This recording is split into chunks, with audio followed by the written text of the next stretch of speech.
Hey guys, tonight we're heading back to the bustling streets of Boston's North End in the icy chill of January 1919. The city hums with its usual mix of trolley bells, horse hooves clopping over cobblestones, and steam curling up from manhole covers. You can smell fresh bread, coal smoke, and something sweet. Not like candy store sweet. Heavier, syrupy. It hangs in the air like a question no one's ready to ask. You pass by families bundled in wool coats, children sliding along the frozen sidewalks, and workers stomping their boots outside factories. At first glance, nothing looks particularly dangerous. But there it is, the beast in plain sight. A towering, dark steel tank, looming over the neighborhood like a drunk uncle at a wedding. Massive, unsteady, and full of something that could ruin your week. You squint up at it, 50 feet high, 90 feet around. You wonder why it's groaning in the cold, like a cranky old man. You don't know it yet, but you're looking at one of the deadliest desert-related disasters in American history. This isn't your usual bedtime tale. You're about to be swept, literally, into the stickiest catastrophe to ever hit a major city. And spoiler, you probably won't survive this one, unless you're part seagull or have a snorkel made for sugar syrup. So, before you get comfortable, take a moment to like the video and subscribe. But only if you genuinely enjoy what I do here. And if you're listening from somewhere far away, post your location and local time in the comments. I love seeing where you all are drifting off from. Now, dim the lights, maybe turn on a fan for that soft background hum, and let's ease into tonight's journey together. It starts, fittingly, with a shiver. You pull your coat tighter as you walk past the Purity Distilling Company's tank. The thing isn't exactly a secret. It's hard to miss. This dark, metal behemoth squatting near Commercial Street, right between the harbor and a busy cluster of row houses. Built to hold over 2 million gallons of molasses, it's tall enough to rival 5-story buildings. And it's full, really full. The company just rushed in a fresh shipment, sweet, sticky syrup brought up from the Caribbean by ship and pumped into the tank, still warm. And that's where the first quiet problem starts. The molasses has a mind of its own. When warm syrup hits cold metal, it contracts, cooling, shrinking, settling, but not always evenly. Pressure builds in spots where it shouldn't. But you're no engineer. You're just a kid walking to school, or a dock worker on break, or maybe a baker hauling sacks of flour past the tank without giving it a second thought. That tank's been part of the background noise of your life for months. You've heard the groans and creaks before, the occasional pop, like a tired sigh. Nobody seems worried, so you're not either. But if you stopped and looked closely, like really looked, you might notice something that'd ruin your appetite. Rust bleeding through the paint, molasses weeping through the seams, horses that refuse to walk too close to it. People joke about it, sure. The tank's sweating again, someone says. Ha ha, cute. Thing is, it's not sweating. It's leaking. And just to make this whole setup even better, the city allowed this Tower of Doom to go up without any real safety inspections. No permits. No full engineering review. Just a few corporate guys with clipboards and confidence issues. Historians still argue whether the original blueprints were ever finished or even followed. What we do know is that the steel used was dangerously thin and brittle and held together with rivets so lazy they'd make a paperclip blush. But you don't know any of that yet. You're just shuffling past it, the way you have 100 times before. The syrup inside isn't just a sweetener for cookies. It's part of the U.S. industrial backbone in 1919. Fermented, distilled, and turned into alcohol used in everything from explosives to liquor. And with Prohibition looming just around the corner, there's big money in molasses. The Purity Distilling Company, a subsidiary of U.S. Industrial Alcohol, wants every last drop stored and sold before the party ends, which means shortcuts, dangerous ones. Still, the morning feels like any other. The air's sharp enough to bite your ears. Somewhere, a tugboat groans its way across the harbor. You catch the scent of molasses again, thick and strange. It always smells stronger on warmer days, but today's not warm. So why does it smell so strong now? Maybe you glance up one more time. You might notice a small stream of syrup dripping down the tank's side. Maybe you squint and think, huh, weird. And then you move on. There's no siren, no warning, just the quiet groan of overstressed steel, the snap of a rivet, the subtle hiss of a pressurized leak becoming something worse. You keep walking, but not for long. You feel it before you hear it. There's a strange vibration in the ground, like something enormous just woke up underneath your boots. You pause just for a second. Then the noise hits. A low metallic wail, like a battleship twisting in half. Then a crack, sharp, final, like a tree splitting down the middle during a lightning storm. You whip your head around. The Molasses tank is no longer a tank. It's a geyser. Steel panels peel open like a sardine, can kick by God. One side of the tank erupts outward, spraying shards of iron and syrup high into the sky. And then, here comes the good part. The entire contents of the tank explode outward in a dark, churning wave. It's not a trickle, not a leak. It's a wall. A 25-foot high tsunami of molasses comes roaring down Commercial Street at 35 miles per hour, faster than any human can sprint, and denser than you could ever imagine. You want to run. Everyone wants to run, but no one's getting away in time. This isn't pancake syrup. It's a rolling, smothering juggernaut of death. It flattens the elevated train supports. It tosses a delivery truck into the harbor like a toy. Entire freight cars are flipped. You see a horse vanish beneath the tide without even a sound. 1 second it's there, eyes wide, hoofs skittering, and the next, just brown. It slams into buildings and tears them from their foundations. A nearby firehouse collapses under the pressure. The front of a brick building crumples like it's made of wet bread. Even the air feels heavy, filled with the hiss of syrup boiling against cold January pavement, the screams of those caught in the flood, and the sickening squelch of things being pulled under. You try to move, but your feet won't lift. The molasses has already reached you. It grabs at your boots like quicksand with a sweet tooth. You fall, instinctively reaching out to brace yourself. But the ground isn't solid anymore. It's sticky, cloying, unrelenting. Your hands sink in and refuse to come back up. You try to breathe, but even the air smells too thick. This is what it's like to be caught in a sugar avalanche. You're not alone, of course. About 21 people will die in this bizarre disaster, many of them instantly, swept away or crushed. But others will be found days later, their bodies encased in dark syrup like fossils in amber. Entire rescue dogs will be lost in the goo. A man is later discovered 3 blocks from where he was last seen, thrown by the wave with enough force to break a wall. You can't even call for help. The sound gets swallowed by the molasses. Nearby, a child is pulled from the wave by his mother, only to be torn from her arms again by the sheer weight of the flow. A steel wagon will spin past you, then sinks like a coin tossed into syrup. You'd scream, but your mouth tastes like burnt sugar. Historians still argue whether the tank exploded from internal fermentation, carbon dioxide building up inside from leftover sugar reacting, or whether it was simply the pressure of expansion from that last shipment of warm molasses dumped into a freezing structure. Either way, it was a bomb made of dessert. You're on your hands and knees now, struggling for any kind of purchase. You think about kicking off your boots. Maybe you'd be lighter, quicker, but your legs are bricks. Each movement feels like wrestling a sleeping bear inside a swimming pool made of honey. And the wave keeps going. It moves like lava, but faster at first. Then it slows, cooling in the cold January air. That's when it becomes even worse. The molasses begins to congeal. What was once a liquid avalanche becomes a dense, trapping net. A few people escape the initial burst only to be caught in the syrup's aftershock, stuck waist deep, unable to move. Their shouts become wheezes. Then silence. You see a man crawling with one elbow across the street, his other arm broken. His legs vanish beneath the goo. He doesn't make it. Above you, a piece of tank sheeting still steams as it leans against a wrecked cart. The smell is overwhelming. Burnt sugar, iron, oil, and something darker underneath. You'd never imagine molasses could smell like death, but now you know. Through the thick, sticky haze, you catch a glimpse of someone still running somehow. A sailor maybe, or a firefighter.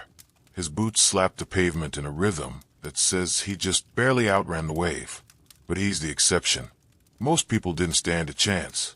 You think about climbing something, anything, but the nearest structure is already half submerged. Besides, even if you found something tall enough, you'd probably be stuck there, yelling until your voice broke. The molasses stretches for blocks. It fills basements, bursts through doorways, and leaks into cellars. It wraps around telephone poles like tree sap on a windy day. And the sound, the awful slow-motion squelching, just won't stop. Even the animals aren't safe. Dogs caught in the flood don't bark. They vanish. Chickens that survived the initial burst get stuck flapping in place until their wings glue shut. Horses fare the worst, their hooves trapped, their eyes wide, their panic hopeless. You want to look away, but there's nowhere to look.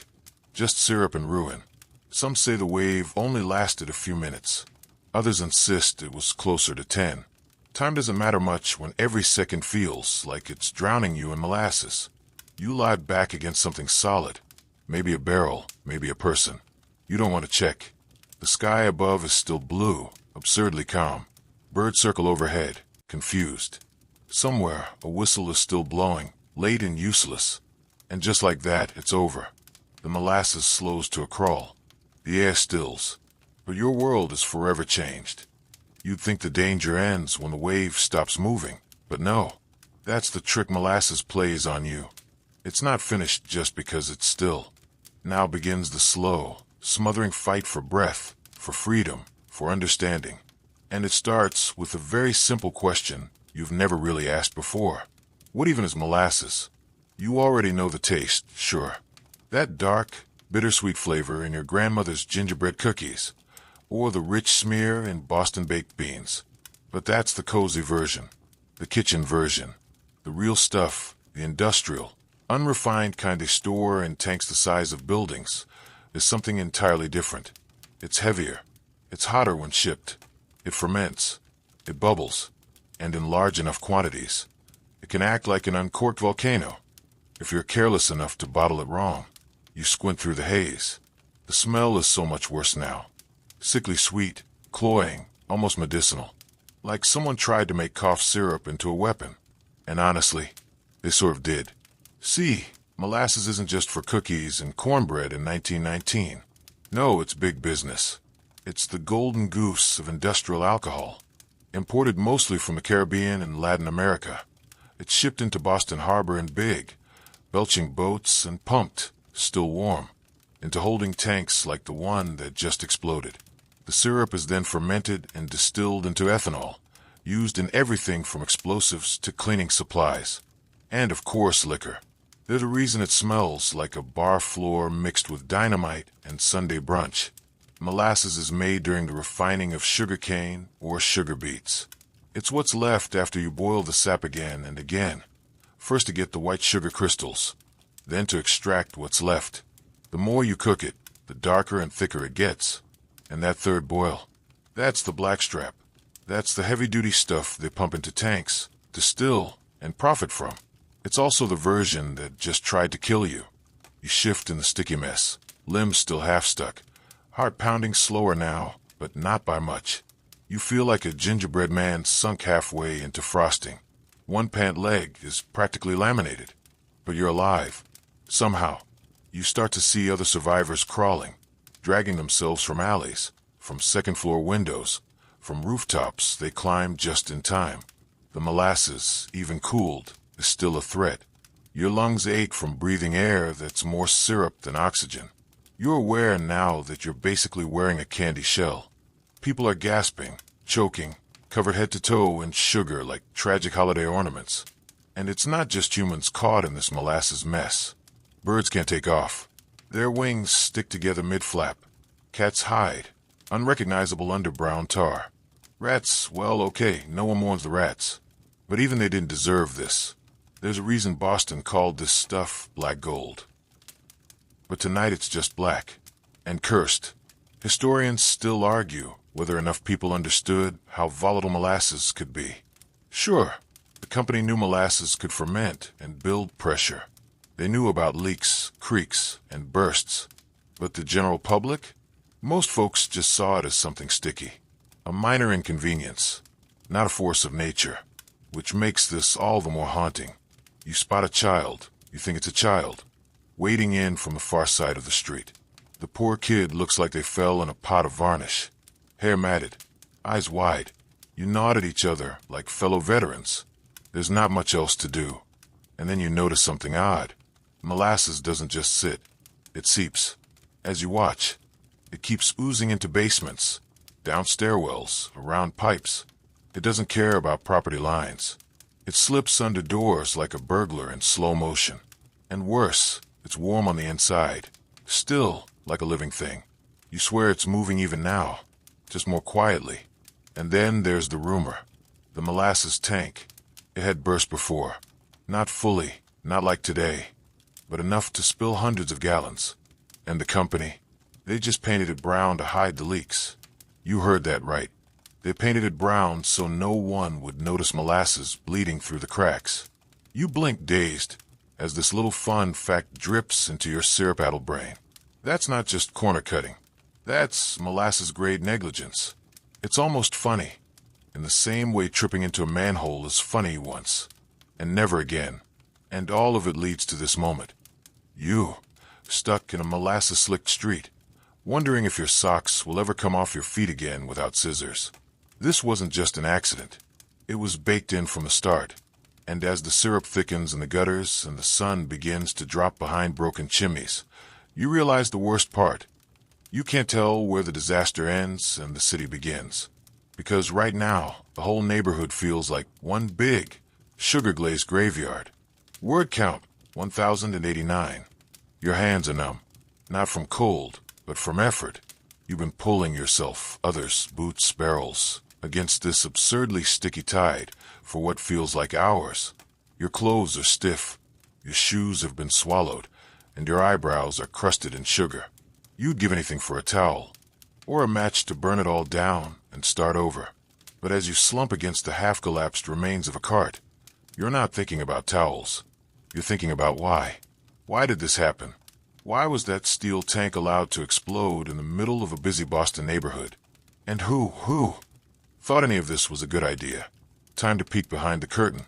The tank belonged to the Purity Distilling Company, which sounds harmless enough, but it's really just one syrupy tentacle of the U.S. Industrial Alcohol Company. That's right, alcohol, the booming business of the era, with molasses as its gooey lifeblood. And the North End tank, it was their golden goose. Huge capacity, prime location, conveniently placed near the harbor, where warm Caribbean molasses arrived by ship and got piped directly into the tank. Fast, cheap, profitable. What could go wrong? Well, for starters, everything. The tank was rushed into operation back in 1915, 4 years before the disaster. There was urgency, you see. World War I had created a massive demand for industrial alcohol, used in ammunition, solvents, and, of course, booze. So, the company skipped a few steps. No detailed structural review. No municipal inspection. The engineer who signed off on it? Let's just say his qualifications were more creative resume than civil engineer. You glance around at the debris-strewn street. Feels about right. They cut corners from the beginning. The steel walls were thinner than standard. The seams were poorly riveted. And the man in charge of the build? Charles M. Schwab, not the financial guy, but a steel magnate with a talent for ignoring boring stuff like safety regulations. Historians still argue whether Schwab genuinely believed the tank was safe, or whether he just knew nobody was looking too closely. Either way, the result was the same. A time bomb, ticking right in the heart of a neighborhood. And the leaks? Oh, those started early. Almost immediately after construction, the tank began seeping molasses through its seams. Local kids would run underneath it with tin cups, collecting the sticky drips like it was some sort of urban maple tree. You'd think someone would raise a red flag. Some did. And the company's answer? Brown paint. They literally painted the tank the color of molasses so no one could see the leaks. You can't make this stuff up. Then came the noises, the groaning, the warping sounds, the occasional pop. Dock workers talked. Neighbors complained.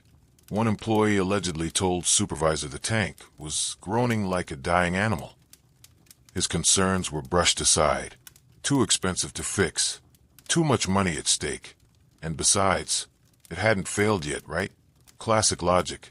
The kind that ends in 2.3 million gallons of syrup demolishing everything in a 3-block radius. You pull your arm free from where it's stuck to a splintered barrel. It comes loose with a sound like wet duct tape. Around you, others are starting to do the same. Some crawling, some limping, some just standing still dazed. No one is clean. No one is untouched. You all look like survivors of a chocolate pudding war that turned ugly fast. But under the wreckage, under the molasses and shame, is the ugly truth. This was a disaster of greed, of rushed timelines and lazy inspections, of choosing cheap steel over safe lives. You glance up at what's left of the tank. Not much. A few jagged metal ribs. A twisted support beam. It looks less like a container and more like the bones of something ancient, unearthed in a sugary tar pit. You wonder if the people in charge had ever actually stood next to it. Had they heard the groans? Had they smelled the syrup leaking through the seams? Or had they kept their distance, fancy shoes and fancier titles too far removed to notice the monster they'd built? In the days ahead, this will be called an accident, a tragedy. Some newspapers will report it with polite horror, others with morbid fascination. The public will demand answers. Lawsuits will begin. But here, in this moment, knee-deep in cooling syrup, you're not thinking about the courtroom. You're thinking about how absurdly avoidable this all was. A few stronger rivets, a thicker tank wall, an actual inspection. That's all it would have taken. Instead, someone ran the numbers and decided molasses was worth more than lives. You squint toward the harbor. The ships out there, silent and distant, have no idea what's happened yet. The rest of the country doesn't either. But the smell is already drifting. That burnt sweet, acrid tang. It'll cling to this neighborhood for decades. On summer days, when the bricks sweat and the sidewalks shimmer, people will swear they can still catch a whiff of molasses. And maybe they can, because it wasn't just syrup that soaked into Boston's streets that day. It was a hard lesson, one that would have to be scraped out of cobblestones with knives, steam, and regret. The silence afterward is the kind that makes your ears ring, not because there's no noise, there is. Groans from the injured, the distant clatter of a loosened sign still swinging. Somewhere a dog howls, the sound oddly muffled by the molasses coating everything like a sickly varnish. No, the silence is in your brain, a quiet disbelief, that deep, sinking understanding that something massive just happened and there was no stopping it. And yet, it's not as if the disaster struck without warning. You start to piece it together as you sit there, legs numb, arms scraped raw, clothing soaked with the syrupy equivalent of concrete mix. You replay the sounds from earlier, the shifting metal, the occasional hiss, the strange warbling creaks the tank made at night, like an enormous cello string being tightened just a little too far. People noticed. There were groans and pops from the tank for months. Neighborhood kids used to dare each other to touch it, and not just because of the leaks. It made noises, deep, unsettling ones. One kid claimed it sounded like a giant trying to clear its throat. Another said it moaned in its sleep.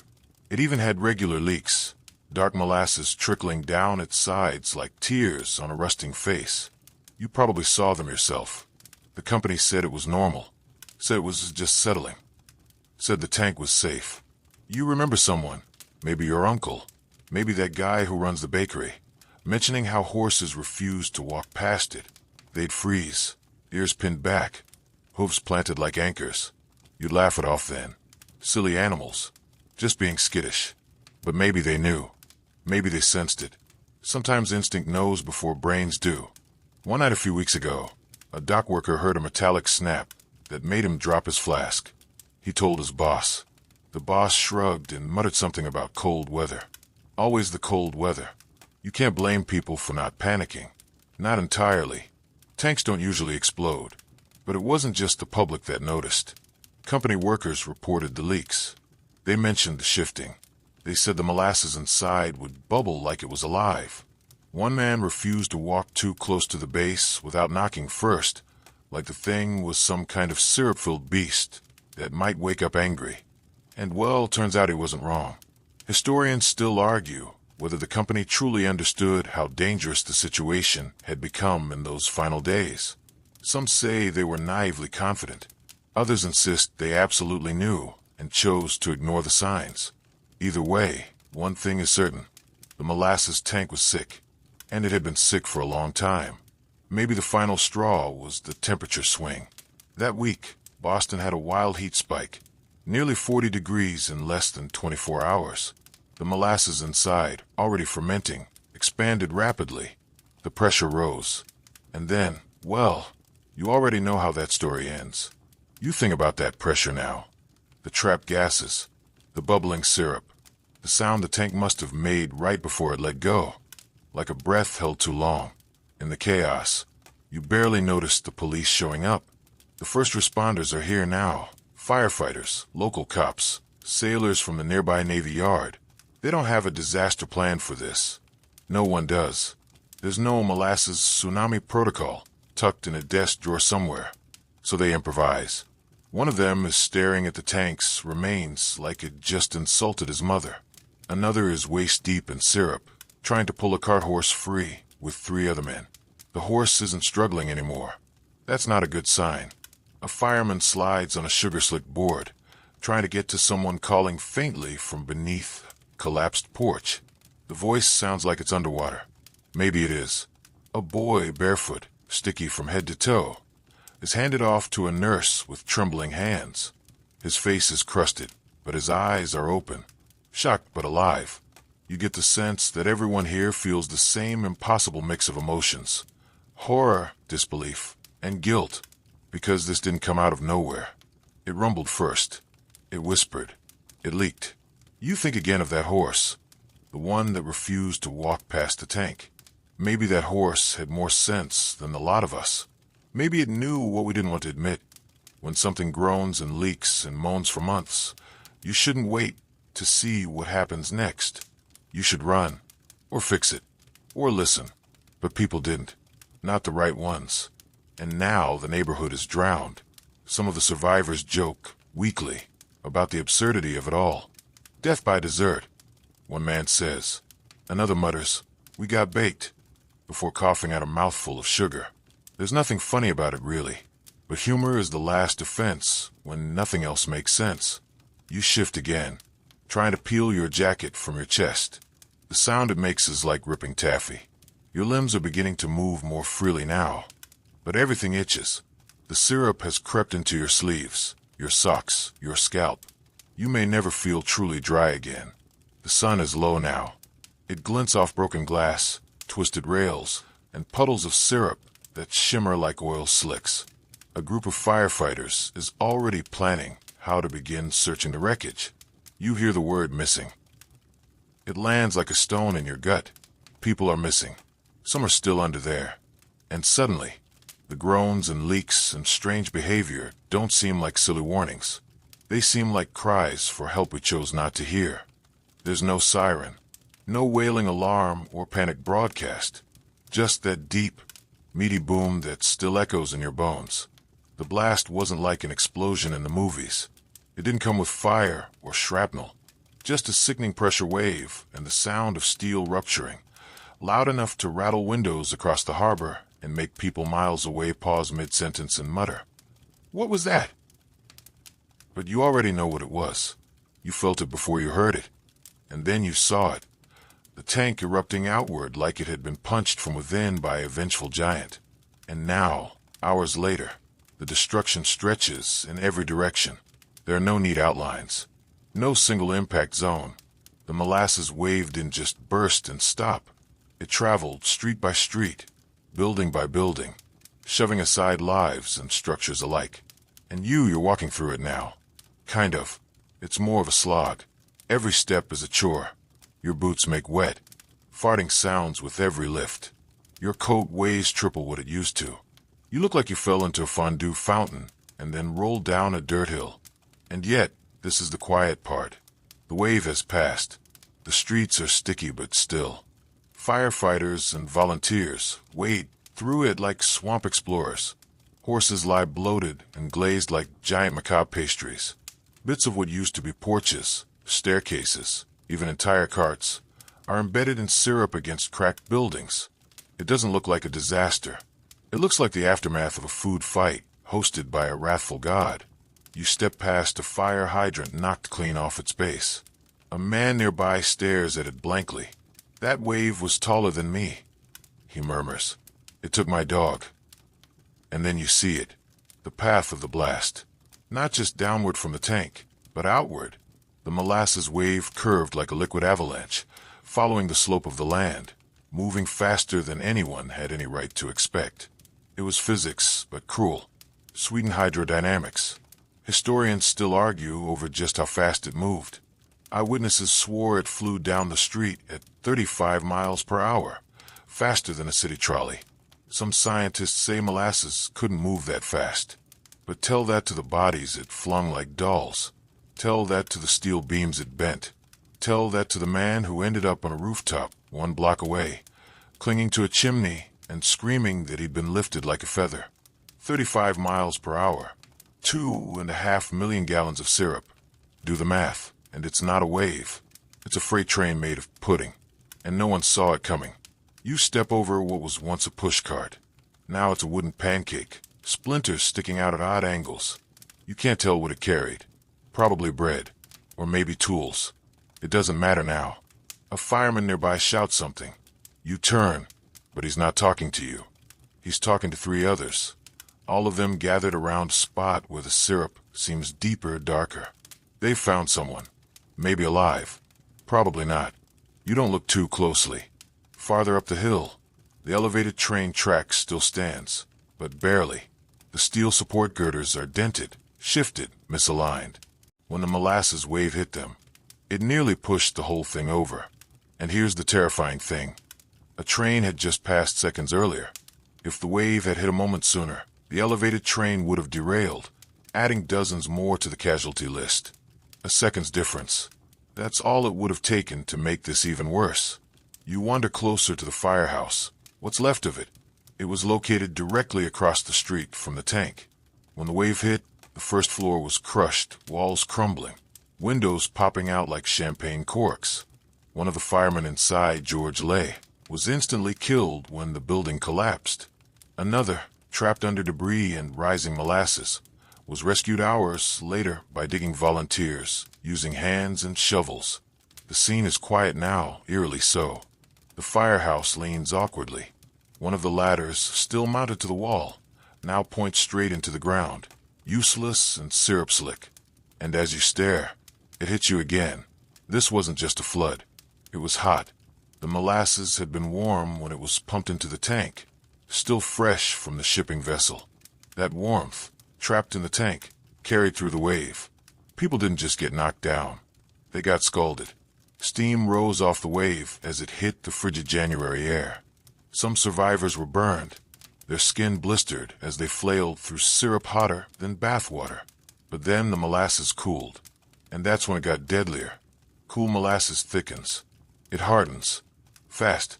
Like concrete poured too quickly. People who survived the initial wave, who managed to stay afloat or cling to debris, were suddenly caught in a molasses quicksand. They couldn't move, couldn't breathe, couldn't be pulled out in time. You hear someone call out for help again. A team moves toward a partially buried cellar entrance. There's hope, maybe, but you don't stay to find out.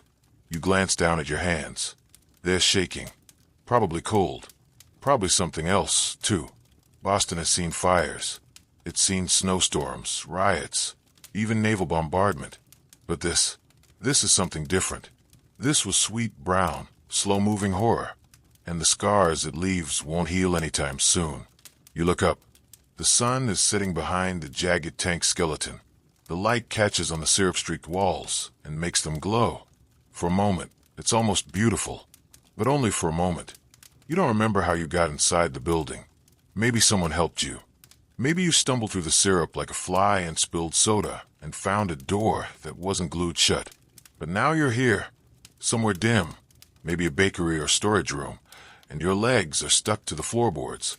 Not metaphorically, literally. Each step you try to take sounds like pulling taffy from wood. Outside, the chaos hasn't quieted.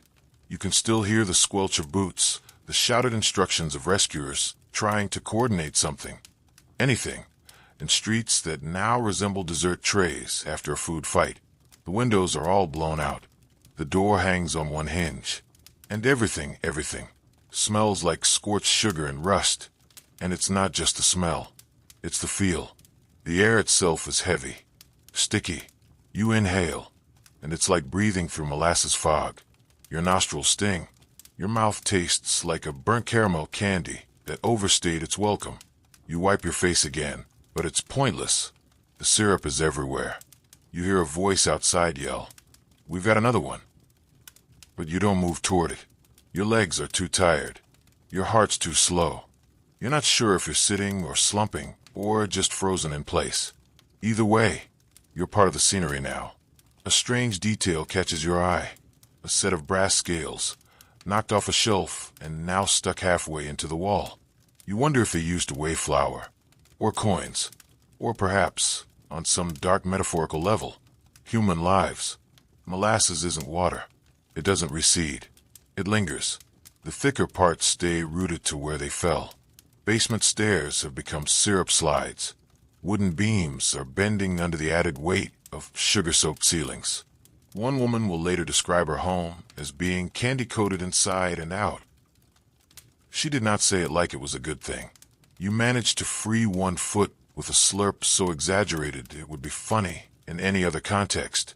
You step toward the broken doorway. The molasses clings to your pants, thick as oil paint. You're not sure whether to laugh or scream. And just then, you spot something truly bizarre. A horse, or the remains of one. Its head peeks from behind an overturned wagon. Its body, fully submerged, has gone still. But the eyes are open, wide, molasses glazed. You step backward and gag. Not at the sight. It's grotesque. But by now you're used to that. No, it's the realization. It's not alone. There are bodies, human and animal alike. Not just sprawled or crumpled, but half consumed by syrup. Like Pompeii's frozen victims, but stickier. One fireman would later describe the effort to recover victims as cutting through taffy to find teeth. He didn't mean it as a joke. Historians still argue whether more lives could have been saved with faster response. Maybe if the molasses hadn't cooled so quickly. Maybe if more people had known what to do. Maybe if anyone, had just taken the tanks groaning seriously weeks earlier. You're snapped out of it by the sudden arrival of 3 men with shovels. They barge into the shop where you're standing and begin scooping molasses off the floor like they're digging out snow. One sees you and hesitates, then mutters, "You all right?" You nod, though you're not. "We're looking for a girl," he says. 10 years old. Said she was dragged in here. Might be in the back.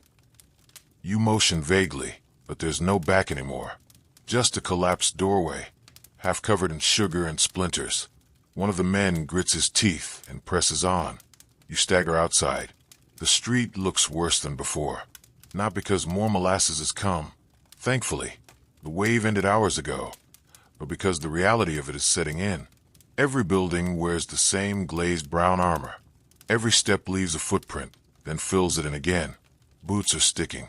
Wheels are jammed. A few firefighters have taken to using wooden planks just to shuffle from one spot to the next. There's no protocol for this. No guidebook. No molasses disaster recovery checklist. So they're improvising. Rescue efforts are becoming bizarrely creative. Blankets turned into pulleys. Barrels used like pontoons to float over goo. Some locals are even heating metal sheets and pressing them into the syrup, trying to soften it enough to scoop. It's desperate, but it's something. And you just watch. Watch as neighbors become lifelines. As sailors lend rope and strong arms to haul out strangers.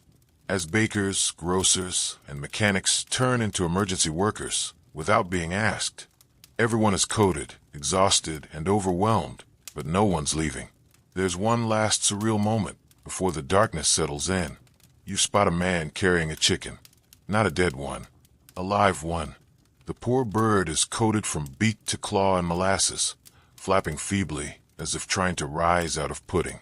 The man mutters something under his breath, maybe a prayer, maybe just, "This is ridiculous," and carries the bird like it's royalty.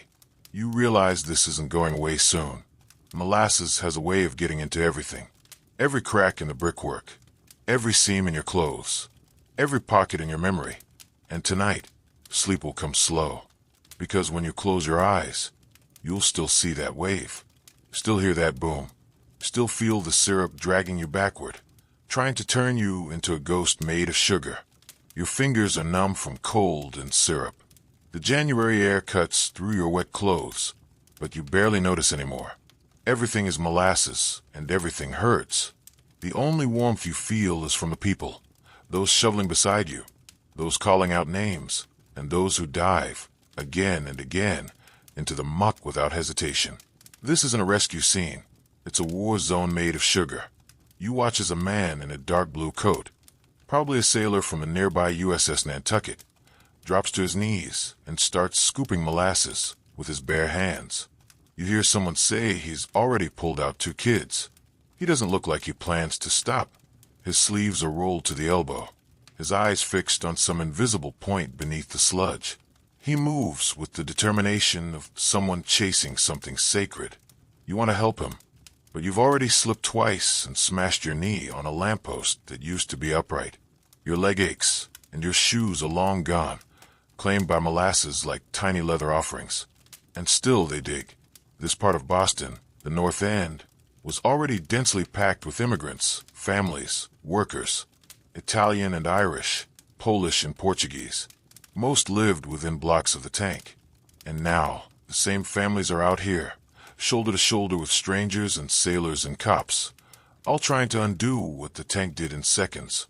There are no trained medics here, just shopkeepers wrapping wounds with dishcloths, mothers turning laundry tubs into stretchers, and kids who should be in school calling out names in the hope that someone answers. You pass a group trying to pull a man from under a wagon. His hand is visible, reaching up through the sticky mire. It's twitching. That's a good sign, right? 2 men tug at the wheels, but the molasses has hardened like cooling wax. Then, one of them gets smart. He grabs a fireman's axe and begins to splinter the wagon in place. Not to move it, just to get to him faster. And here's the kicker. The molasses is now cold. At first, it had flowed like lava, scalding and swift.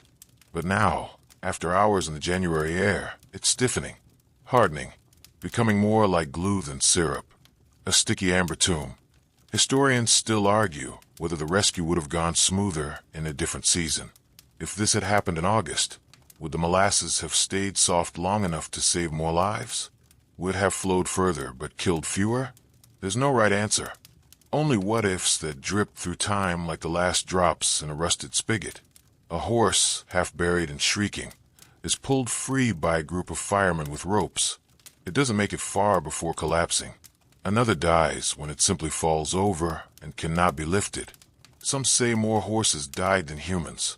Some say it's about even. Either way, the number climbs with every step. One sailor is using a rowing oar to feel for bodies under the surface. It's brutal work. One moment he pulls up a boot, the next a hat, the next something else entirely. A few blocks away, someone finds a man pinned between a freight car and a building. It took them hours to see him at all. The molasses had swallowed the alley whole. You watch them work with hacksaws and jacks, but in the end, it's too late. Nearby, a boy is sobbing uncontrollably. He says his sister ran ahead of him when the noise started, and now she's gone. His father is knee-deep in molasses, calling her name in a loop that never ends. And all of it happens to the soundtrack of molasses. Squelch, slop, thud, gasp. This is not how you imagined a disaster. You always thought disaster meant noise, explosions, sirens, screams. But here it's weirdly quiet, muffled, like someone threw a wet blanket over the city. Or maybe a warm, deadly pancake. Every few minutes, you hear something surreal. Someone swearing about their laundry being ruined, or a man shouting, "This coat cost $12," as he tries to wring out a molasses-drenched wool sleeve. These little outbursts, tiny bits of absurdity, are the only things keeping you from cracking completely. And just when it feels like the worst is over, a wall collapses. Not a building wall, but a molasses wall. One that had been clinging to the side of a structure, frozen in place, finally gives way. It peels off with a slow, slumping roar and takes down a telephone pole with it. A few of the rescue workers have to dive aside. No one's seriously hurt, but you realize this isn't done. The disaster didn't end when the tank burst. It's still unfolding, one treacle-coated, second at a time. You find yourself staring at your reflection in a store window, though it's more like a syrup mirror now. Your face is streaked brown. Your hair is matted. You look like you crawled through a gingerbread oven explosion. Somehow, there's still no panic. Just determination. No one's giving up. The fire chief barks orders from a horse-drawn wagon, what's left of it. And someone's formed a bucket brigade. Not for water, but for hot water. They're trying to pour it over the stickiest spots to loosen the goo. It kind of works. Kind of. Even now, in the weirdest moment of your life, you notice something beautiful, the sheer tenacity of people. They don't quit. Not when it's cold. Not when it's hopeless. Not even when they lose someone. They dig. And you dig too. Because in this frozen sea of syrup and sorrow, the only way forward is through. It's the next morning, and you're still not clean. Even after multiple buckets of boiling water, half a cake of lye soap, and a scrubbing so fierce your skin now has the texture of an old leather glove, you still smell faintly of molasses. Not the pancake kind, the industrial kind. Slightly metallic, a little burnt, and now permanently seared into your soul. The scene around you is equally sticky. Boston's north end looks like a crime scene wrapped in breakfast. Streets are sealed off. Horses refuse to go near the area. Every surface you touch leaves your hands tacky. The harbor water is brown. The air is thick and humid, despite the cold. This is where science starts trying to make sense of the nonsense. You stare at the metal stubs that used to be the molasses tank's foundation. They're bent outward, peeled away like a sardine can. Around them, fragments of steel, some launched 200 feet, are embedded in brick walls and snowbanks. One piece weighs more than a Model T. You step around puddles that are already starting to harden again, and it hits you. This wasn't just a syrup spill. This was a physics nightmare. You spot a cluster of engineers gathered at the site with notepads and thick mustaches. They're pointing at the wreckage, arguing. One insists the tank had metal fatigue. Another says the company overfilled it with warm molasses, straight off the train from Puerto Rico, and that the fermentation caused internal pressure. Someone else thinks the sudden drop in temperature that day made the steel brittle and caused it to rupture. Historians still argue whether it was poor design, poor maintenance, or a freak accident. But most agree on one chilling truth. This disaster could have been predicted and prevented. Here's the fringe part. Some believe the molasses acted like a non-Newtonian fluid. That's a fancy way of saying it behaves differently depending on how you touch it. If you punch it, it stiffens. If you move slowly through it, it flows. It's basically the drama queen of liquids. When the tank burst, the warm molasses had the consistency of water. But as it gushed into cold air and encountered buildings, carts, and bodies, it rapidly cooled and thickened. The result? A 25-foot high wave that traveled at 35 miles per hour and then froze in place. Molasses has a specific gravity about 1.4 times that of water. So when it hit you, it hit harder than floodwater. You weren't just knocked down. You were body slammed by breakfast sludge. Your lungs didn't just fill with liquid. They filled with something thicker than blood. Rescue workers said it was like trying to pull people out of concrete that smelled sweet. You can't help but marvel at the strange, almost mythological feel of it. Like Boston was visited by a sugary kraken. But science doesn't stop at the tank. Harvard professors show up with glass vials and barometers. They want to measure how far the molasses traveled and how its viscosity changed as it cooled. One chemist dribbles samples into beakers and mutters something about fluid dynamics. Another wants to simulate the entire event using syrup and miniatures. You imagine a tiny molasses diorama, complete with little people running in slow motion. And then there's the city cleanup crew, bless their sticky hearts. They've recruited wagons, buckets, shovels, and even fire hoses spraying seawater pumped from the harbor. The force helps, but now the molasses is running into storm drains and seeping into the ocean. Days later, fishermen start pulling up fish that smell like dessert. The harbor water turns brown. For weeks, some folks swear you could still taste molasses in the clams. One newspaper joked, "If you want chowder with a kick, now's the time." You hear someone mention the M word again, fermentation. Apparently, the molasses in that tank had started to ferment. The tank was warm. The air outside was cold. That temperature gradient, mixed with carbon dioxide from fermentation, may have built up pressure faster than the rusty tank could handle. Oh, and by the way, the tank whined before it burst. Not metaphorically, literally. Multiple witnesses said they heard a metallic groan, like a moose mating with a harmonica, right before the explosion. A few said they saw the tank shudder, puff out, and then boom. You look at the debris again, and you realize this was an accident. It was a neglected time bomb, one that just happened to be filled with cooking syrup. And people wonder why Bostonians have trust issues. Across the street, a reporter from the Boston Globe is taking notes beside a goose-streaked lamppost.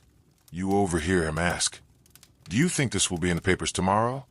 "Buddy, it'll be in the papers for months." But still, even now, people joke. A city worker grumbles as he chips molasses off a sewer grate. "Well, at least the rats will be happy," he mutters. Another replies, "Yeah, until they get stuck like the rest of us." The humor helps. Sort of. But you know what doesn't help? The sound. Even days later, every time a cart rattles or a plank creaks, people flinch. The trauma sticks, like everything else. You kick at a patch of ice molasses hybrid and hear a satisfying crack. It's kind of like peanut brittle, except tragic. Eventually, scientists and engineers pieced together a working theory. The tank was too thin, poorly riveted, never pressure tested. They filled it too fast, too hot. The fermentation created gas. The cold stiffened the steel. And everything failed at once. You know what they didn't have back then. Stress testing, or industry regulations, or even a basic understanding that food tanks should not explode like dynamite. Boston learns. Eventually. But you'll never look at syrup the same way again. It takes a while to even understand who's missing. You walk down Commercial Street, past the groaning wagons and molasses-slick cobbles, and you realize not everyone got out, not by a long shot. And in the hours that followed the explosion, it wasn't always clear who was missing and who was just unrecognizably altered. There's a list now, scrawled by hand, tacked onto a lamppost warped by the blast. A dozen names, maybe more. Firemen, tenement residents, children, a delivery man who never came back from his bread route, a stable boy who vanished with the horses. The cleanup crews, rescuers, and volunteers are exhausted. Their coats are soaked in sweet mud. Their boots squish with every step. They comb through alleys and collapsed buildings, listening for any sign of life. But it's not life they're finding. You peek over the shoulder of a medic as he gently peels molasses from a contorted shape buried near a flattened wagon. At first, it looks like a mannequin, a dark shell hardened by cold. But then you catch the outline of a hand, a belt buckle, a twisted shoe. One of the strangest things about molasses death, there's almost no blood, no dramatic wounds, just compression, suffocation, a slow, sticky silence. You hear someone say, "You drown before you even know you're down." The molasses presses in on your chest, slides up your nose, fills your ears. In the dark, your limbs move like you're swimming through glue. And then nothing. Historians still argue whether the molasses killed more people than the newspapers reported. Officially, 21 died. But there were undocumented immigrants, wandering laborers, and children with no papers. Who would have known they were gone? One woman is found days later in the basement of a collapsed building. The molasses had surged in through the windows and hardened like tar, encasing her mid-stride as she tried to flee. They said she looked peaceful. But no one really believes that. Firefighters cut through slabs of hardened syrup with axes and saws. The stench isn't sweet anymore. It's fermented, rotting. Like sugar gone sour. Like candy mixed with death. At the firehouse, you see boots lined up at attention. No owners inside them. Engine 31 lost most of its crew. They were eating lunch when the tank burst. The wall of molasses punched the station like a battering ram, turned the kitchen into kindling, and pinned the men beneath the weight of 1,000 sticky nightmares. Their dog, a mutt named Buttons, survived, found licking his paws, whimpering, covered in syrup. He still won't go near the station. Smart dog. And then there's the horses. The North End relied on them. Carts, deliveries, fire wagons, ice. But the horses didn't stand a chance. The wave swallowed them whole. Their legs snapped in the suction. Many had to be put down right there, in the street, because they couldn't be pulled free. You flinch at the thought. Eyes wide, ears back, lungs heaving, sinking like a hoofed Titanic. One witness claimed he saw a man try to ride one of the horses out of the molasses. The image stuck in his head forever. The man yelling, the horse swimming, both disappearing under a thick, shining dome. Quirky detail. Some rats survived. Scavenger kings of the North End. They floated on bits of debris like smug little pirates. One was spotted curled up in a boot, covered in syrup and purring like a cat. You shudder. By the end of the week, body recovery becomes a grim ritual. Every day, another shape pulled from the sludge. Sometimes intact, sometimes not. They don't even attempt identification on a few, just label the box. Unknown, male, approximate 30s. A local priest volunteers for blessing duty. He stands ankle-deep in goo, performing rites over people who didn't get a goodbye. You hear one of the rescuers mutter, "This wasn't a flood. It was a burial." And it's not just people who were lost. Homes, flattened. The tenement closest to the tank, just vaporized. A family of 6 lived there. Only the father survived. He hasn't spoken since. Just sits on a bench near the wreckage, staring into the dark syrup puddles, like they still hold his wife and kids. Businesses, gone. A lumberyard, a small saloon, a print shop, crushed. Even the trolley line is bent out of shape. A full streetcar was knocked off the tracks, hurled into a lamppost like a child's toy. Miraculously, passengers lived, though many suffered broken bones, cracked ribs, and one particularly unfortunate man with molasses in both ears and his nostrils. He later claimed he could taste sugar every time he sneezed. Then there's the long-term mystery. A few people were never found. Not fully. Maybe a boot, a hat, a belt, but no body. Did they dissolve, get swept out to sea, or lie beneath a building's new foundation, entombed in sweetened concrete? You wonder about that boy who wouldn't deliver his bread near the tank, the one who said it sang too loud. He was right to be afraid. He's on the list now, too. After 2 weeks, most of the molasses hardens. It gets crusty, then brittle. Crews use picks and shovels. They haul the syrup bricks away like rubble. Still, under the crust, it's wet, warm even. The disaster seems to still be breathing. It takes months to recover all the dead. Some are never identified. Some are buried without ceremony. But others, firemen, police, working men, get processions through the streets. Bagpipes, black ribbons. Syrupy black, yes, but grief is grief. By then, the newspapers have started to call it the Boston Molasses Flood. You still hear that phrase like a punchline, but no one here is laughing. You walk past the site again, months later, and hear someone mutter, "At least we'll never forget." But you already know the truth. People forget everything, except the smell. You step through what used to be Commercial Street and into a scene that feels part cleanup, part cosmic joke. The initial horror may have passed, but now comes the strange, absurdly tedious second act, getting rid of the molasses. You try not to slip, though everyone does, multiple times a day. Entire city blocks are covered in a thin, unholy glaze. Boots peel off the ground with an audible schlup, like pulling stickers off an old lunchbox. Horses balk at entering the zone. Their hoofs can't get any traction. and more than one has simply sat down in protest, refusing to move.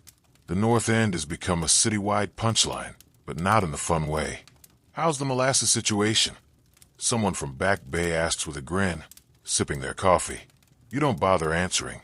Your socks are still damp from yesterday. Not with water, oh no. With something far stickier. City officials try everything. First, the basics: brooms, shovels, mops. You watch a group of exhausted men scraping hardened syrup off bricks with spatulas stolen from nearby restaurants. One mutters, "Never eating pancakes again." Then they try flushing it with cold water from fire hydrants. Doesn't work. Just moves the problem around. One man comments it's like trying to mop up honey with a straw. Next up, seawater, piped in from the harbor. That helps, sort of. The salt breaks down the stickiness a bit. But now it smells like a molasses oyster bar. You stand on the corner of Prince Street as crews hose down a telephone pole, only to watch the goo splash across the street and coat a newspaper stand. The Boston Globe headlines literally drip with irony. Historians still argue whether the cleanup caused more damage than the flood itself. Businesses that survived the blast were forced to shut down for weeks just to scrub their walls, floors, and ceilings. One tailor shop had to throw out every suit. Their wool absorbed the sugar like a sponge. No one wants a pinstripe that smells like gingerbread and rot. Quirky tidbit for you. Harvard chemistry students were brought in to study the molasses' viscosity. They ran tests, wrote papers, and left the North End with a renewed hatred for industrial sugar. One of them joked, "I came to Harvard to study atoms, not waffles." His professor was not amused. Then there are the buildings, those that didn't collapse outright. Their wooden frames soaked up the syrup like bread and gravy. For months afterward, you could touch a window frame and your hand would come back sticky. The molasses had seeped into the pores of the wood, and no amount of scrubbing seemed to fix it. Even Boston Harbor wasn't safe. The syrup ran down into the docks, mingled with seawater, and created a strange, floating film that killed fish and stained boat hulls brown. Sailors grumbled their ships smelled like candy factories. Some actually refused to dock, calling the harbor the Sweetwater Pit.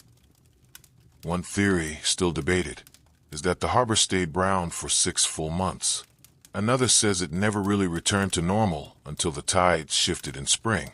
Either way, local swimmers stayed far away. One brave soul who dipped a toe and was later seen scraping it off with a butter knife. But perhaps the most unexpectedly comic side of the cleanup? The pedestrians. People fall. Constantly. There's a running tally at the corner store. Today's slip count, 11. You become part of the statistics. Your left hip never quite forgives you. One guy installs cleats on his boots. Another drags old carpet scraps behind him like snowshoes. Neither plan works. One inventive resident straps scrub brushes to the feet of his goats and lets them roam free. They clean nothing, eat everything, and end up covered in syrup. He names them Flapjack and Mrs. Butterworth. Children, of course, treat it like a playground. You spot a group sliding down a molasses-slicked hill on baking trays, laughing until one of them smacks into a lamppost and cries caramel-scented tears. The firehouse is the worst. Engine 31 becomes the epicenter of stickiness. The floors ooze. The walls weep. Firemen can't even open lockers without gloves. Some resort to dousing their boots in vinegar before entering. Because yes, vinegar neutralizes sugar. One fireman jokes, "We're not fighting fires anymore. We're fighting flapjacks." You spend a week volunteering on cleanup duty. Every day it's the same. Mop, scrape, dump, repeat. You lose 3 pairs of gloves, 2 mops, and 1 sense of optimism. Your back aches. Your dreams smell like burnt sugar. You develop a twitch every time you hear the word molasses. The newspapers document every sticky step. Molasses still sticks. One headline reads, "Another. Walls cry syrup, residents cry more." The press can't get enough of it. One editorial calls the incident the worst dessert Boston ever ordered. Eventually, the city brings in full crews from outside neighborhoods. They set up pumps, steam hoses, and even try lye. It works, but at a cost. The chemical eats away at some of the paving stones. Better sticky than scorched, some say. And it wasn't just the streets. People were cleaning themselves for weeks. Hair, ruined. Clothes, tossed. One poor woman wore the same coat during the flood and the cleanup, and swore it never smelled normal again. Her husband quietly buried it behind the shed. You overhear a man mutter, "We'll be finding this crap in our socks come Christmas." He wasn't wrong. The oddest bit, even after the major cleanup, molasses lingered in the air. On hot days, the scent would rise, thick, cloying, unmistakable. Locals say it smelled like gingerbread and bad memories. You lean against a wall on Salem Street and exhale. A man next to you smiles tiredly and says, "We survived the flood, but the cleanup? That's what did us in." And as you trudge home, boots still sticking slightly with every step, you begin to believe him. You sit down on a bench, finally clean, but still somehow a little tacky, and watch the lawyers arrive. Briefcases swinging, collar starched, shoes already ruined by Molasses Street curbs. Because now comes Act 3, the reckoning. Welcome to the courtroom, where the stickiest case in Boston history unfolds in a swirl of blame, bitterness, and very expensive paper. The United States Industrial Alcohol Company, or USIA for short, insists the disaster was not their fault. In fact, their lawyers immediately point fingers at anarchists. "It must have been a bomb," they declare, gesturing wildly. "Foreign saboteurs, enemies of capitalism." You blink. You could have sworn you saw the tank burst like an overfilled water balloon. Not a wartime explosion, but fear sells, and lawyers know their audience. Historians still argue whether sabotage was ever a serious possibility. Sure, anarchist attacks had happened before, especially in the tense years after World War I. And yes, USIA's molasses had been destined for munitions production, but no evidence ever surfaced. No bomb fragments, no threats, just bad engineering. And so begins one of the most expensive and bizarre legal battles in Massachusetts history. You sit in the back row of the courtroom, watching the whole absurd mess unfold. Lawyers drone, witnesses sweat. Experts point at diagrams like they're solving a candy-coated murder mystery. And all the while, a lingering question hangs in the air. Who builds a giant tank full of sticky death juice without bothering to check if it can actually hold the stuff? The prosecution argues that the tank was flawed from the start. Thin steel, no safety testing, no proper permits. And here's the kicker. A fun little fringe tidbit. The tank had leaked so often that workers painted it brown to hide the drips. Yes, really. Not repair it. Paint it. Because nothing says safe industrial infrastructure like using cover-up as your go-to strategy. You picture that scene now. A man with a brush, dabbing at the seeping joints, muttering out of sight, out of mind. It's absurd. It's tragic. It's somehow very Boston. The tank, it turns out, had never even been inspected by an engineer before it was filled. The rivets, subpar. The seams, questionable. The company, shockingly indifferent. A metallurgist, probably the only time that word has made it into a courtroom headline, testifies that the steel was too brittle, not enough manganese, too prone to cracking in cold weather. It was a ticking time bomb, he says. A sugary, 2.3 million gallon time bomb. But USIA fights back. They blame the weather. They blame the Italian immigrants who lived nearby. They even blame the victims, accusing them of exaggerating injuries for sympathy.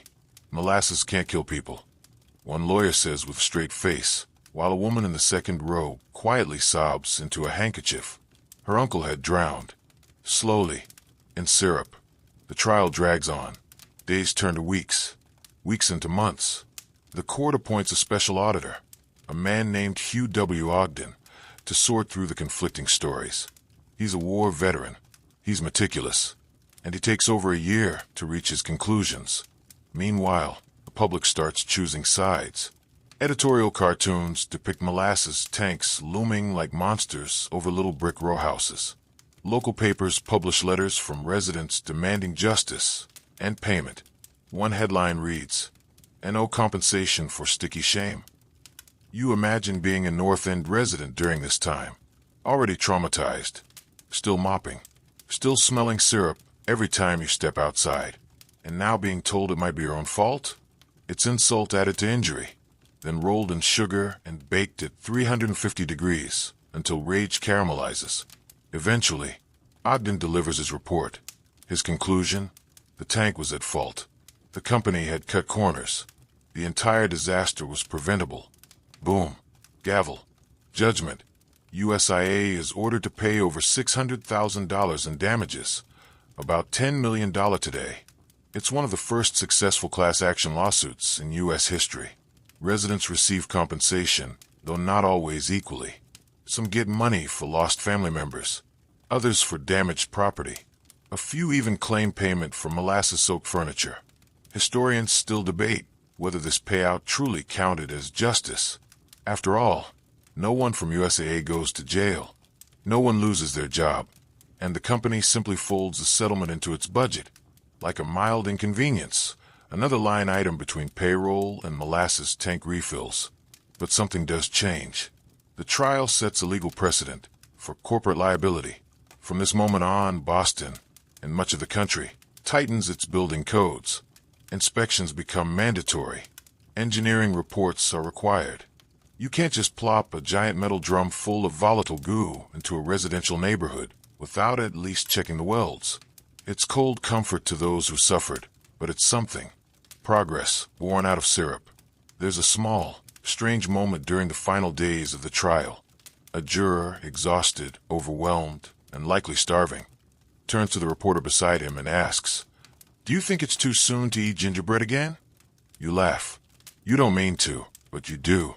Because the entire affair has been so bizarre, so surreal, so stupidly tragic, that if you don't laugh, you'll cry. And besides, the scent of molasses still lingers in your coat, even after 3 washings. The trial ends. The reporters leave. The money trickles in. But Boston won't forget, and neither will you. You stroll through Boston's North End, decades later now. But it still hums with life. Bakeries giving off anise and cannoli. Laundry fluttering from fire escapes. The comforting clatter of distant construction. But on summer days, something else floats through the air. Something sweet. Not quite sugar. Not quite bread. Locals swear, when it gets hot enough, the smell returns. That faint, ghostly tang of molasses. Whether that's true or just legend, you can't say. But here's what is certain. The memory of the great molasses flood clings to this place like molasses to a brick wall. You pass a plaque, half tucked behind a wrought iron fence near Commercial Street. The inscription is brief, barely a paragraph, and doesn't quite capture the madness of that day. It reads more like a historical footnote than a cataclysm. But if you squint, if you slow your breath and listen to the hum of the city, you can almost hear the tank groaning again. Because the truth is, Boston never really unstuck itself from that day. You notice how some streets in the North End aren't quite level. That's not your imagination. After the flood, cleanup crews scraped what they could, but much of the molasses simply seeped into the earth, thickening the soil, softening the footings. Pavement laid over uneven muck would crack and sink. Some say that's why Commercial Street still feels oddly bumpy when you bike it. And it wasn't just the streets. The harbor was never the same either. The molasses rushed in so quickly it killed sea life and discolored the water for weeks.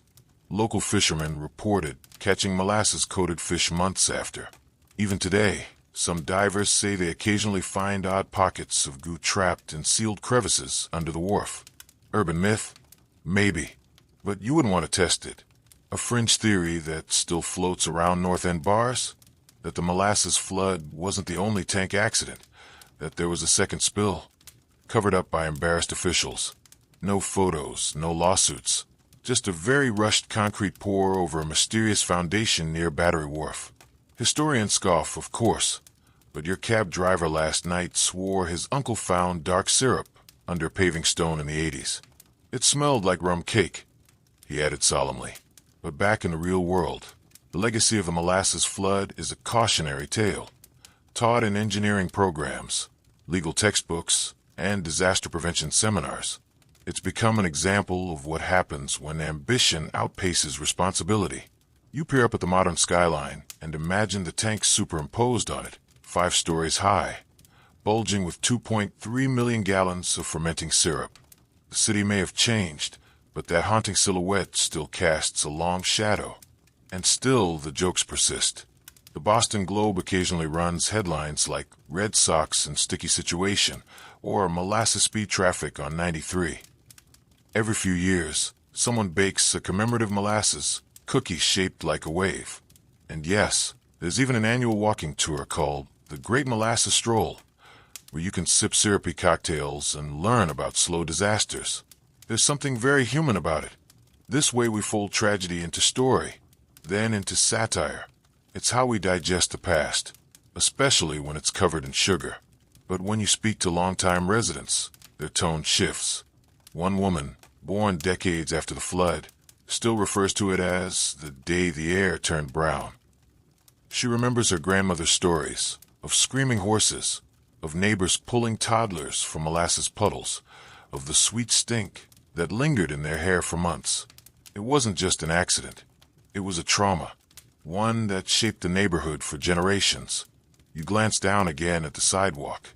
People walk over it every day, not knowing what lies beneath. A thin crust of history, just out of sight. One thing's for sure, this story stuck.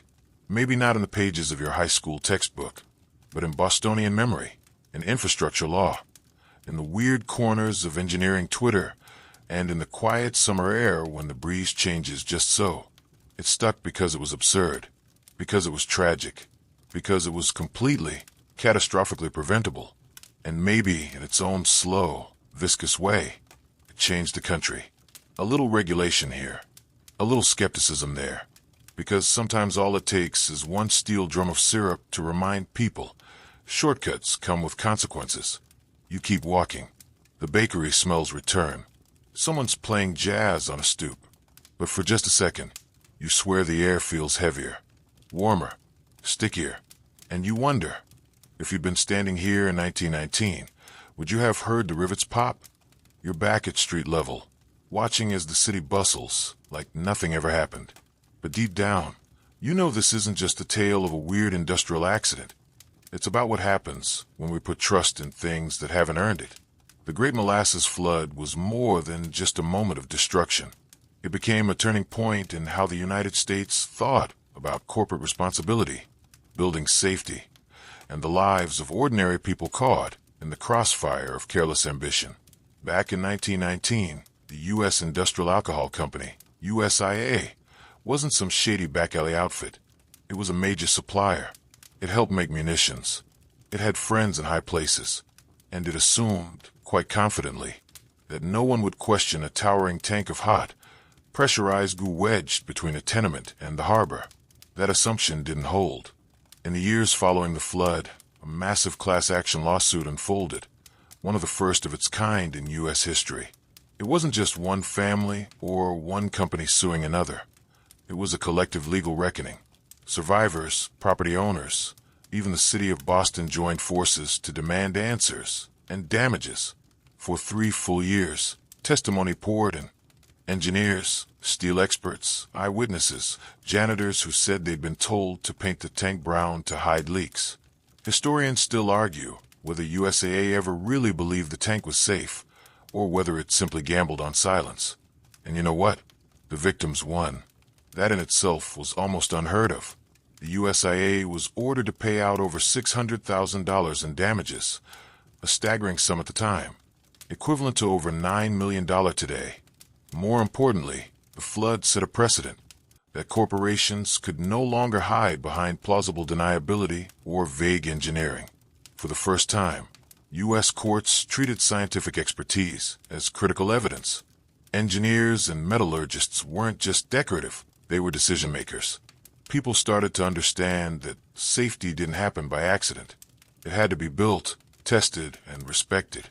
The ripple effects didn't stop there. Cities across America began demanding permits, safety inspections, and third-party reviews for major construction projects. You know those zoning boards and fire marshals and code enforcement officers who show up to find someone for the wrong kind of railing? They're annoying, sure, but in a way, you owe their existence to a river of molasses. But even now, some questions remain sticky. Was the tank rushed into service because of prohibition looming just around the corner, making molasses-based alcohol more lucrative in the short term? Historians still argue whether the timing was mere coincidence or a greedy grab before the party ended. And then there's the bigger question. Why do we forget events like this? Sure, it's mentioned in disaster trivia books and online listicles, but it rarely makes the curriculum. Maybe it's because it sounds too silly to be serious.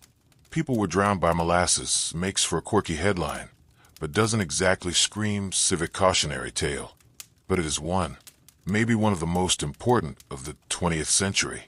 There's a strange power in stories that sit at the edge of ridiculous. They slip into memory sideways. They get passed along at barbecues, or whispered to kids as weird bedtime tales. Did you know Boston was once destroyed by syrup? And that's where it finds its longevity. Not in the official history books, but in the quiet, sticky corners of culture. Today, the site of the disaster is paved, developed, and bustling. But engineers who work nearby say they still think about it, especially when reviewing blueprints for load-bearing structures. Double-check the math, they say, or you'll end up like the molasses tank. You chuckle at that, but then your mind drifts back to that wall, 25 feet high, moving at the speed of a racehorse, and just as merciless. It wasn't a joke then. It was terror. So why does it still matter? Because it reminds us that risk doesn't always wear a warning label. Sometimes it sits quietly in a corner of your neighborhood, groaning with every temperature change, leaking through painted cracks, and waiting for just the right moment to make itself known. Because history isn't always grand speeches or epic wars. Sometimes it's sticky. Sometimes it stinks. Sometimes it's absurd. But it always leaves a mark. And maybe, just maybe, the best way to honor the memory of the molasses flood isn't just by telling the story. It's by noticing what's around you. Looking twice at the things we take for granted. Questioning the tanks, the wires, the platforms that loom above us. Because the past teaches you, again and again, that the least expected disaster is usually the one that hits hardest. Now you slow your steps. The city softens behind you. Somewhere a bell rings. A car honks lazily. And for just a second, the air feels thick again. Not with fear, but with memory. Sticky, strange, and oddly sweet. You stroll through the streets now, almost a century removed from that molasses-laced chaos. The buildings have changed. The harbor's edge has been reshaped. But something in the air still clings to the past, like the sugar that once coated every stone. The Great Molasses Flood didn't end when the lawsuits wrapped up or the streets were finally scrubbed clean. No, it oozed its way into the soul of Boston. And over time, that syrupy disaster took on a kind of mythic texture, half tragedy, half punchline, with enough bizarre details to keep it alive in stories passed around bar stools and study halls. And here's the thing about molasses myths, they stick. You've probably heard someone say the streets of Boston still smell like molasses on hot summer days. And yes, it's true. Locals claim the scent rises from the cobblestones when the humidity gets high enough. Scientists say that's unlikely, that any trace of stuff would have washed away decades ago. But historians still argue whether trace elements could linger in the porous cracks of old brick and soil. You can decide for yourself next time you visit. And then come the conspiracy theories. Because of course they do. Some say the tank didn't just fail, it was sabotaged. Anarchists, maybe. The early 20th century was full of bombings and anti-corporate radicals, especially in Boston. The area had seen violence before, and a giant tank, full of explosive-grade molasses used to make munitions, that was a target, theoretically, but no evidence was ever found. Still, it's one of those details that gets passed around like a secret recipe. Just enough spice to keep the story warm.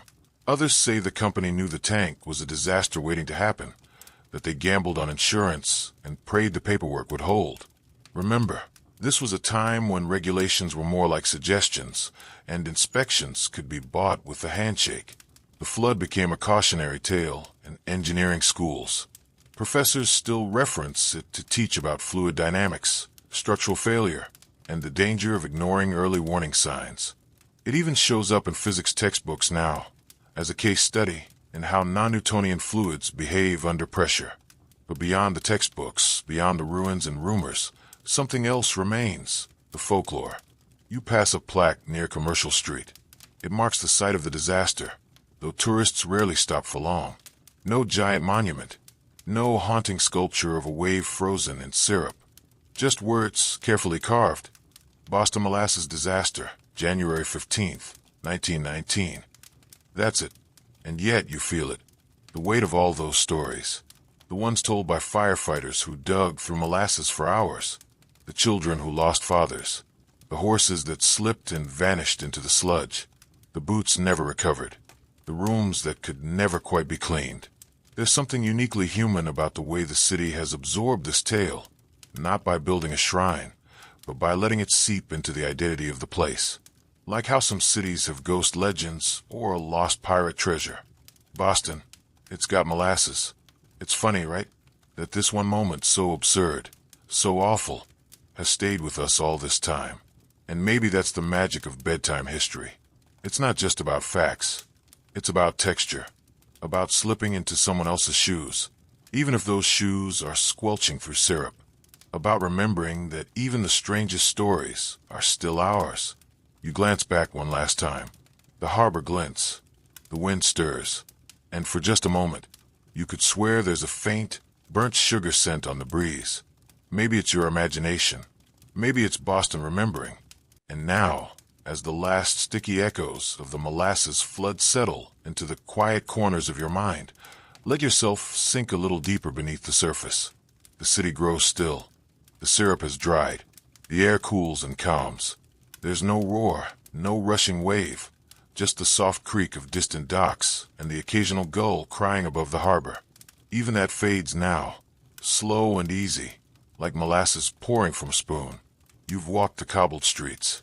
You've stood in the shadow of the tank. You've seen what happens when people build big things on shaky foundations. But now there's no need to brace yourself. There's no danger here. Just memory, just story, and the comfort of knowing that even in moments of absurd catastrophe, we always find a way to rebuild. Let the images blur now, the flash of steel, the glint of sun on syrup, the shouts fading into silence. Everything slows. Everything smooths out. The flood has passed. You're safe. And all around you, history rests like a warm blanket, full of strange facts, gentle humor, and the hum of old voices that still have something to tell us. You've listened. That's enough for tonight. So let your breathing slow. Let the lights dim in your mind. You've earned this sleep, this quiet, this drift away from the strange and the sticky. Tomorrow will come. But for now, just float. Just float.